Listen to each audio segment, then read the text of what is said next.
everyone. So this is a video I've actually been wanting to do for quite some time, but I just feel like every year the Super Bowl sneaks up on me because it's so early in the year. So I finally sat down and I did it, and I did some research, and I'm gonna link everything that I use to find everything in the description. But this video is gonna be about the history of the Super Bowl halftime performance. So we're gonna just start with an overview of what those eras kind of looked like. So in the beginning, the Super Bowl halftime was just your traditional football halftime. So you're going to a show, you're watching the band perform, they do their shapes and things. So that's how it was in the beginning. The first performers technically were the University of Arizona band and the Grambling College band, and then a trumpeter named Al Hirt. So this went on for a couple of years. And then they transitioned to the Stars era. So they had some star appearances come. Carol Channing is alleged to have been the first star to make an appearance. She is a Broadway and movie star, and she visited and performed in 1970. And this persisted throughout the next couple of years. There's a mixture of star performances, and there's even like the UT band performed in 1974, so it wasn't a consistent thing. And then they transitioned to just like a larger scale production in 1986. This is kicked off by Up With People. And so this happened from 1986 to 1992. We have some stars coming up in there. We have a larger stage. We're having more people tuning in for halftime.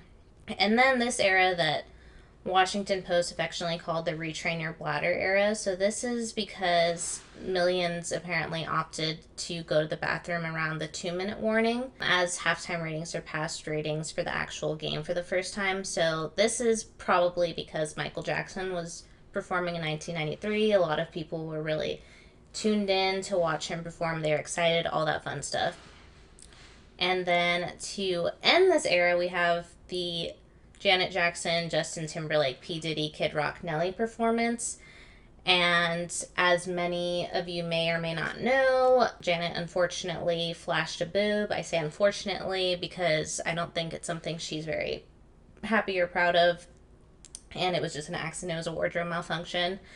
And so then somebody somewhere was scared of boobs. So they, for a couple of years, were just kind of sticking to like these traditional old school, like just older guys who just don't have boobs, so they weren't worried about anything going wrong. It was a very predictable performance.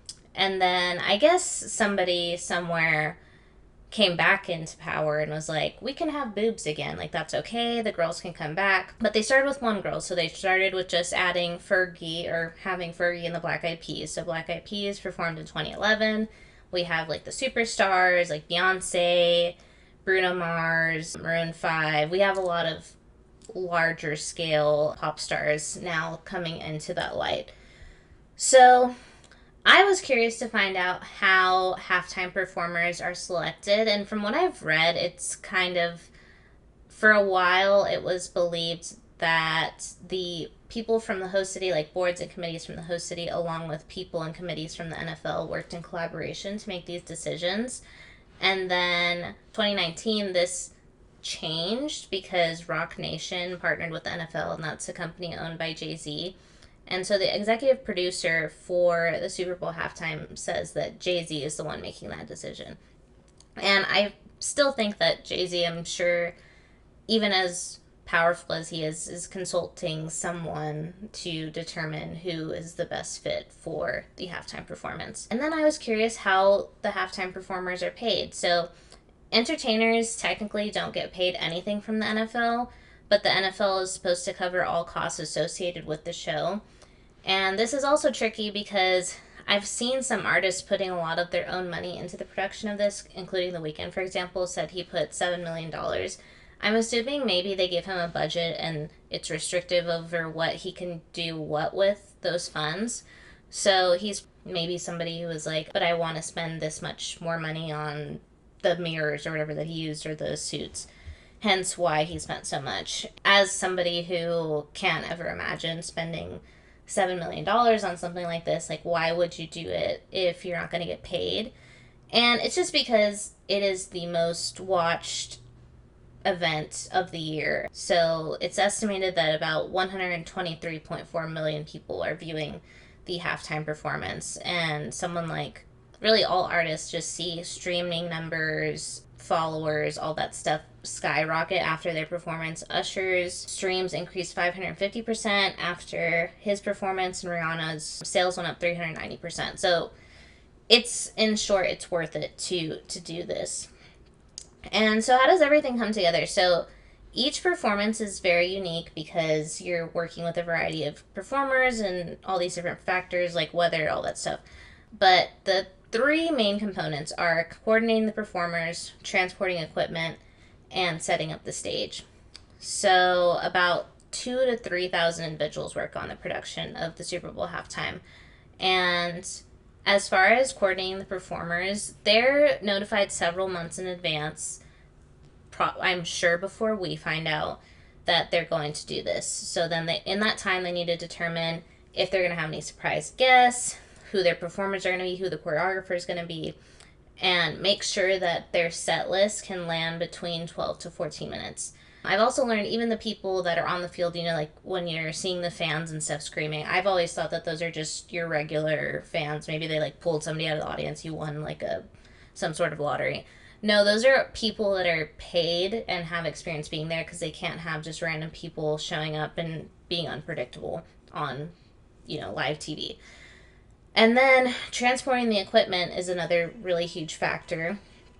So the equipment that performers are allowed to bring in or are advised to bring in is really dependent on the venue that they're performing at. So Bruno Mars, for example, he had more limitations on what he was allowed to bring because it was at an outdoor stadium in New Jersey, whereas an indoor stadium you don't have those problems. And then arguably the most significant piece is setting up the stage. And I hadn't even considered that because when I watch the Super Bowl halftime, I'm so focused on the halftime, I forget that afterwards they have to go back to playing a football game. And so it's really crucial that they don't damage the field because that could mess with the players and the game and all that stuff. So the stage crew has 8 minutes to set up the stage. They have about 40 carts transporting just the stage pieces, and then they have another, I think it's like 20-ish, another 20-ish carts that they're using to transport the audio equipment. And everything needs to go perfectly because they don't want anything to go wrong. So they have 8 minutes to set it up. They do the show for 12 to 14 minutes, and then they have 6 minutes to tear down. And these are on carts transported by 12 people each. So they're like heavy, intense carts. And I just think that it's really interesting to kind of conceptualize all of this because so many hundreds of thousands of hours and people and minds go into the creation of this, all for a 30-minute performance after all. And just to think, like, I'd love to kind of interview somebody who works in that space to know if those 30 minutes feel like the longest 30 minutes of their life or it just flies by because you put so much time into it. Okay, my camera ran out of storage, so I'm just going to finish it off from this view. So I think that my dream Super Bowl halftime performer would have to be Miley Cyrus because she's my fave. But I also think that she would have a really incredible performance because she really taps into a lot of different genres of music. And I think, like, for her, no brainer, she'd have, like, Dolly Parton come out. And then if things get better with her dad, maybe her dad comes out. So she could kind of go into the country aspect of things. And then she kind of has a little bit of a rock star in her. So maybe some rock stars come out with her. Or maybe some pop girls come out with her. I just think there's a lot of opportunity there. So if anyone with any say anywhere could really get me to the big people, that would be awesome. And then, yeah, that's really all I had to say. Thank you so much for watching this video. I hope you have a great day, and I hope that you enjoy the halftime performance because I'm recording this before, so I'm hoping everything went great. And that's all. Thank you so much. Bye.